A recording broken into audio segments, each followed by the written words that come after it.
തന്റെ ബി.ജെ.പി. പ്രവേശനത്തിൽ കേരളത്തിലെ ഏറ്റവും മുതിർന്ന കോൺഗ്രസ് നേതാവ് ഫോണിൽ വിളിച്ച് അഭിനന്ദിച്ചെന്ന് പി.സി. ജോർജ്.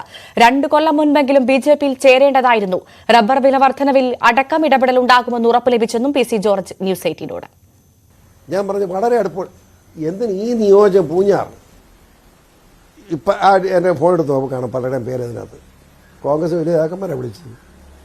എനിക്കൊരു മടിയില്ല. അവർ പേര് പറയുന്ന മര്യാദയല്ല. അത് മേല് ഒരാൾക്ക് എന്നെ വിളിക്കാൻ പറ്റും, രഹസ്യം പറയാൻ പറ്റും. അതുകൊണ്ട് ഞാൻ പറയാം. പി.സി. ജോർജ് മുന്നണിയിൽ എത്തിയാൽ ബി.ജെ.പി. ലക്ഷ്യമിടുന്ന കുറച്ച് കാര്യങ്ങളുണ്ട്. കുറെ കാലമായി അവർ ശ്രമിച്ചുകൊണ്ടിരിക്കുകയാണ്. ക്രൈസ്തവ വോട്ടുകൾ കൂടി ബി.ജെ.പിയിലേക്ക് എത്തിയാൽ ബി.ജെ.പിക്ക് കേരളത്തിൽ നേട്ടമുണ്ടാക്കാൻ കഴിയുമെന്ന്. ഇപ്പോൾ പി.സി. തന്നെ കഴിഞ്ഞ ദിവസം പറഞ്ഞത് പല സഭാ ബിഷപ്പുമാരുമായിട്ടും കൂടിക്കാഴ്ച നടത്തിയ ശേഷമാണ് ഈ തീരുമാനം. സ്വാഭാവികമായും നമ്മൾ ഇങ്ങനെ പോകുന്ന സമയത്ത് അവർ നമ്മളെ അനുഗ്രഹിക്കുമെന്നുള്ളതിനപ്പുറത്തേക്ക് വോട്ടിൽ അതെങ്ങനെ പ്രതിഫലിക്കും? ക്രിസ്ത്യാനി എന്ന് പറയുന്നത് മുഴുവൻ മഠയന്മാരാണെന്ന് ആരും കരുതണ്ട.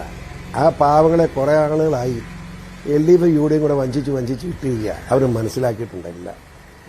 ഞാൻ നമ്മുടെ ബിഷപ്പുമാരെയും ഇനി പ്രത്യേകിച്ച് പറയില്ല, എല്ലാവരെയും അല്ലെങ്കിലും വളരെ പ്രമുഖരായ പിതാക്കന്മാരെ കണ്ട് മുഴുവൻ പറഞ്ഞ് മനസ്സിലാക്കി കൊടുത്തിട്ടുണ്ട്. ആ മനസ്സിലാക്കി കൊടുത്തതിൻ്റെ അടിസ്ഥാനത്തിൽ അവരുടെയും കൂടെ അനുവാദം വിജയിപ്പിച്ചതല്ല, ഞാൻ ഇങ്ങനെ പോവുകയാണെന്ന് പറഞ്ഞ് അനുഗ്രഹിച്ചു വിട്ടു.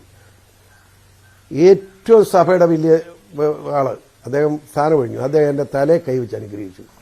വേഗം ചേരി ജോർജെ, ദൈവം അനുഗ്രഹിക്കട്ടെന്ന് പറഞ്ഞു. മനസ്സിലായില്ലേ?